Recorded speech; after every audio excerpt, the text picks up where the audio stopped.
I want to steelman the Protestant position as much as possible. Like, what value does it have that we have, in some ways, taken up this way of understanding tradition? Where there is in some ways a messy aspect to it, where things get taken in, some things get rejected, some things get kept, and we don't have this like hard line, like the Bible and only the Bible and nothing else. Maybe you can help us. In some ways, I'm trying to steelman the Protestant position to Yeah. see how you can defeat it, or how you can answer those types of Right. objections. Right. Well, yeah, and that is true that doesn't stop, right? You read the Apostolic Fathers, right? There's some ideas contained in like the Epistle of Barnabas or the Shepherd of Hermas, right? That get dropped, frankly, right? And there's other things that get picked up and continued. Mm. Just like with Second Temple literature, right? Within Christianity, there's, you know, Tertullian isn't Saint Tertullian. Origen isn't Saint Origen, right? There's elements. There are things written by both of those authors that end up being important, right? And other things that are not, right? That are dropped. So yeah, that happens through history, and from our perspective, of course, it's the Holy Spirit guiding that. It's one of the problems with the people who spend their time on the internet posting quotes from contemporary elders and stuff that haven't been sifted yet, right? Because some of the stuff that contemporary elders are saying will still be around 500 years from now and be being quoted, and some of it will not. Some of it will have dropped out, right, over that time, and we don't know what yet, right? I think the Protestant position made eminent sense in the 16th century in Western Europe. Because a lot of people don't realize that there were fake writings of church fathers all over the place. Fake writings of St. Augustine, the donation of Constantine, right? Yeah. All kinds of stuff that people were using to bolster the claims of the papacy, right? Things that not only the Protestant reformers thought were wrong, but that we as Orthodox Christians also think are wrong, right? But there are all these fake texts, right? And in the 16th century, in Geneva, Switzerland, or in Germany, or in France, right, you don't have any way to establish, okay, what if this was actually written by St. Augustine and what wasn't? Yeah. There are fake epistles of St. Ignatius of Antioch. Right? There are, right? We've got a lot of pseudos now, right? That's in these texts. And they had no way to separate that. But they could say, well, look, and even the Latin Vulgate of the 16th century, having been hand copied all that time, was not identical to St. Jerome's translation, right? And we know that for a fact now, right? So if they wanted sort of stuff that they knew went back to the apostles that hadn't been fiddled with by Rome, what did you have? Well, you had the Hebrew text of the Old Testament that you could, take from your local synagogue, right? And nobody in Rome could read Hebrew really, so we knew they hadn't messed with that, right? Because the Jewish people had it. And you had the Greek New Testament text that they had just come to Western Europe after the fall of Constantinople. Mm-hmm. Right? And they knew, well, that's the Greek church had that, so we know Rome hasn't been fiddling with that, right?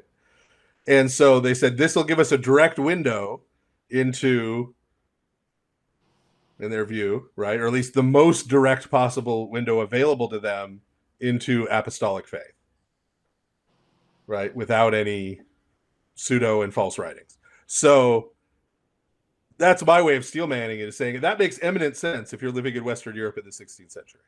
Mm-hmm. Right. But I don't live there. Right. In 21st century, United States, Canada, Great Britain, Western Europe, Australia, wherever we want to say, right, we have access to copious amounts of data about the biblical text in all of its translations and versions. Over time, over centuries, we can watch things happen, right? All of these texts, we have a pretty good idea which ones are authentic and which ones aren't now, pretty reliably.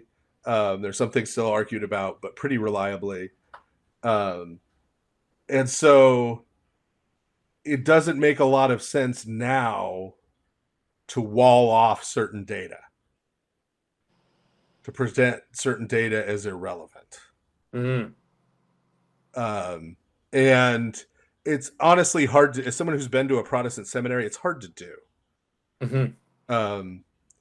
I still remember, and I mentioned this before in various settings, but this is another one of those dominoes that fell over for me.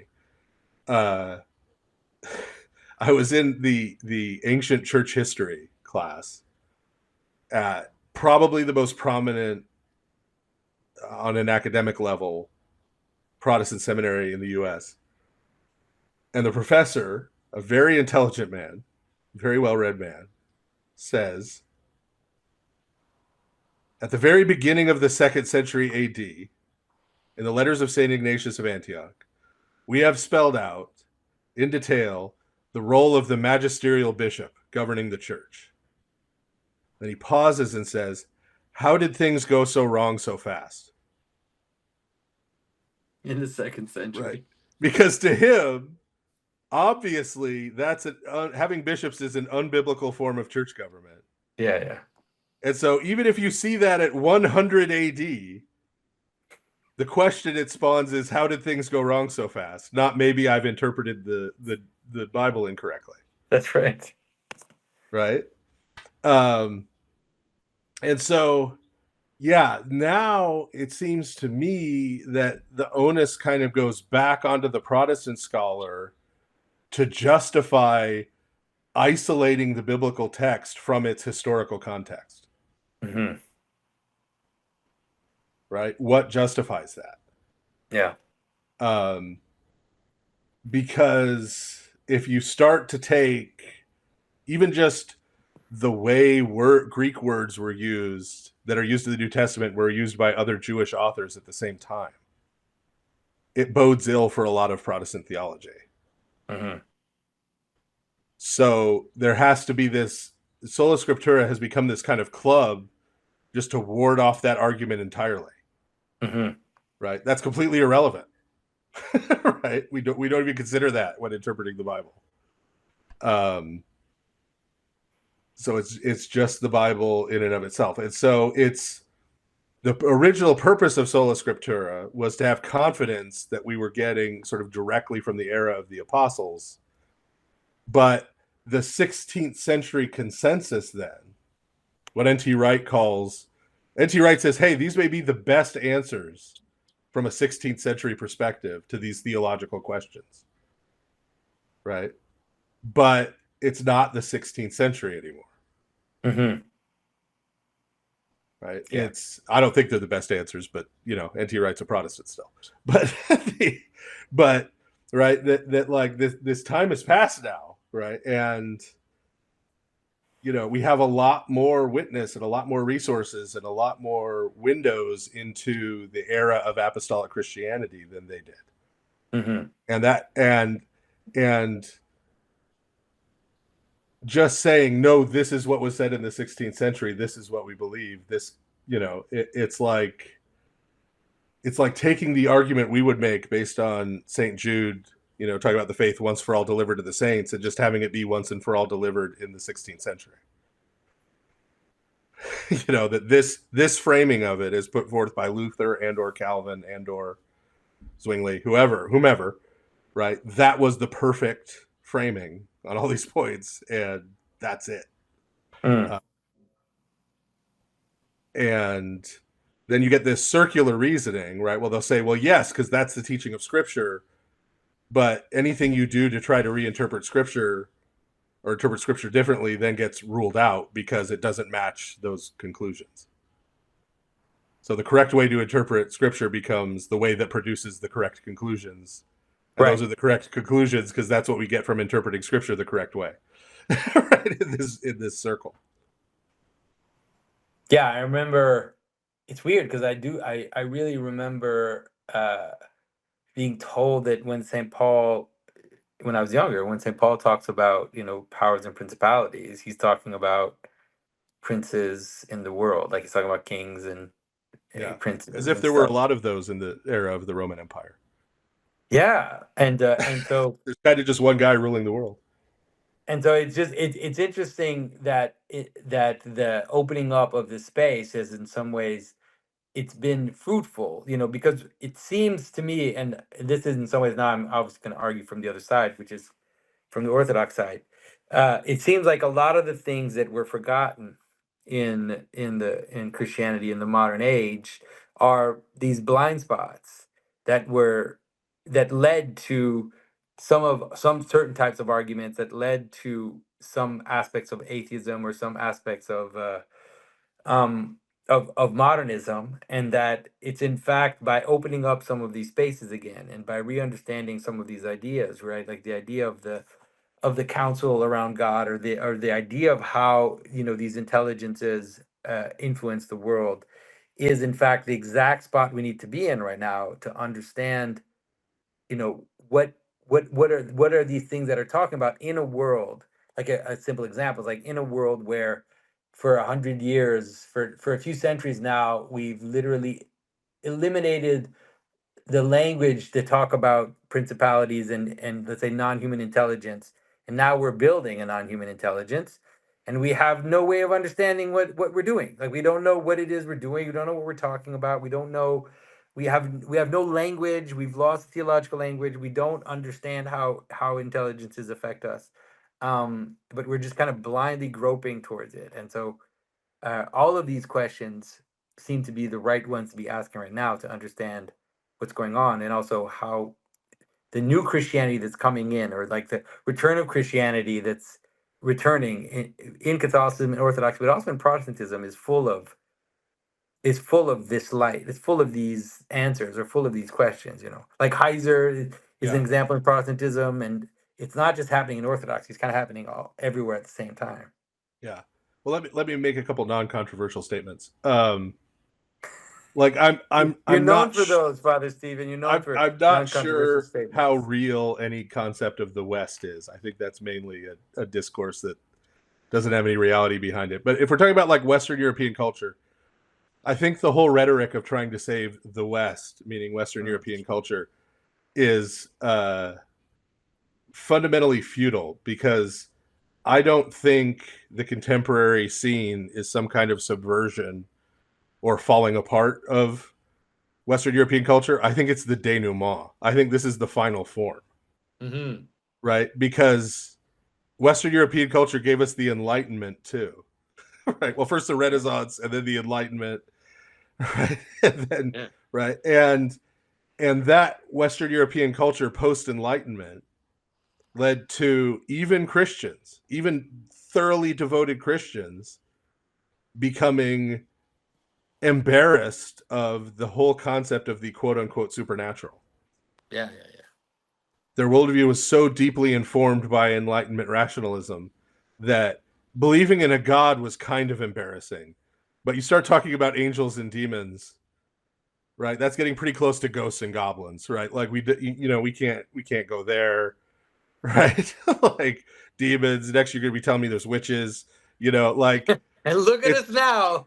Look at us now right. talking And about ghosts so and goblins. We're even fine. though people I know who are old school evangelical. I mean, evangelicalism now, here's another non-controversial statement. I don't believe is a religion. Evangelicalism now is a political movement in the United States that has little to do with religion. But old school evangelicals, in the old sense, right? Yeah. Protestants, who are friends of mine, who would characterize themselves as being anti-modernism, right? And Bible believing and anti-theological liberalism, right? If you talk to them about a miracle that happened, it doesn't matter if it was in the 2nd century, the 11th century, or last week Tuesday, they're like, well, that's not in the Bible. I don't have to believe that. You expect me to believe that? That's not in the Bible, right? Yeah. Like, I sort of Isn't this have to like, what do believe they the call ones in the Bible. cessationism? Like, who came up with those terms? Who came up with the idea that there are no miracles anymore? Like, where does that even come? You probably know. When did they come up Cessationism? with the idea that there are no miracles anymore? John Calvin. Wild. Protestant It cessationism really starts with John Calvin, because he wanted to, he was using that to rule out, he said 70 AD, it all stopped. Um, because he was, 70. It stopped in 70 AD. Dang. yes, So basically then it's all demons after that? Those What are are the the last miracles? miracles, because he wanted to rule out all of the miracles within the Roman Catholic Church that they were using as arguments against him. And what did he see those miracles as? Like just kind of lies or demons or Delusions or the devil or right, whatever, because they're coming to him with like Eucharistic miracles. Hmm. And I mean, these were some pretty sus Eucharistic miracles. It was like my cousin got possessed by a demon, and the priest came and held up a host in front of him and said, "What is this?" And he said, "It's the body of Christ." So see, checkmate, Calvin.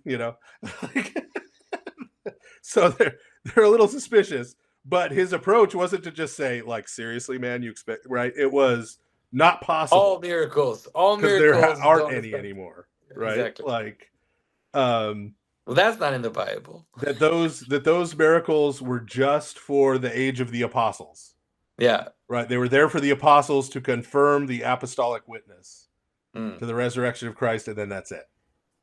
So that's it comes from Calvin. But people are just kind of embarrassed by that. It's like, I have to believe the ones in the Bible because I'm a Bible believing Christian. Yeah, but anything man, else. don't put this other stuff on me. I don't want to have to like believe that other stuff. And why is it a burden? Like I've had like Presbyterians use the term, like, if I have a friend who's a Presbyterian minister who wasn't their main worship service, but at another sort of service gave a little homily, and he read the martyrdom of St. Polycarp. And a bunch of people in his congregation were really upset at him for having read that to them, because they said, by reading that to us with all those miracles and stuff, you're binding our conscience. You're telling us we have to believe in it. Like, this is throwing a burden on them by asking them to believe that God did a miracle, right, in the past.